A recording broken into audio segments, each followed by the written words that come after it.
পুকুরে স্নান করতে নেমে তলিয়ে গেল বছর 11 এক নাবালিকা।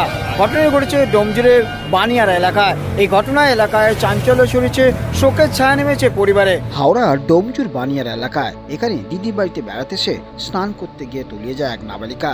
বয়স আনুমানিক 11 বছর। নাম নন্দিনী সর্দার, বাবার নাম রঞ্জন সর্দার। করলার বাসিন্দা ওই নাবালিকা দিদির বাড়িতে ঘুরতে আসে, সেখানেই পুকুরে নেমে স্নান করতে যায়। আর তখনই ঘটে যায় দুর্ঘটনা।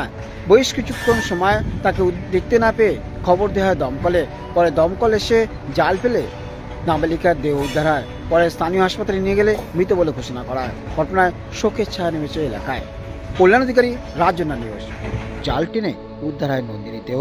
দ্রুত ডোমজুর হাসপাতালে নিয়ে গেলে তাকে মৃত বলে চিকিৎসকরা ঘোষণা করেন। ঘটনায় শোকের ছায়া নেমে এসেছে এলাকায়। কল্যাণ অধিকারী, রাজনা নিউজ। একটা বাচ্চা মেয়ে 11টা থেকে 11:15-র মধ্যে ওর দিদিকে বলেছে খাবারটা দাও। দিদি বলেছে তুই চান করে আয়, তো খাবার দিচ্ছি। তখন ও চান করতে গিয়েছে, পুকুরটা খুব ডিপ, তো চান করতে গেছে আর খবর নাই। শেষে ও দিদি দেরি হচ্ছে দেখে ও ফোন দিতে গেছে, দেখে ঘাটে নাই। এমন অবস্থায় আশপাশে যারা ছিল তাদের খবর দিয়েছে আমার মেয়েটা বোনটা এসছে, ও চান করতে গেছে, আর দেখতে পাচ্ছে না, সারা পাচ্ছে আশপাশে কোথাও নাই, খোঁজ খবর নেয় না।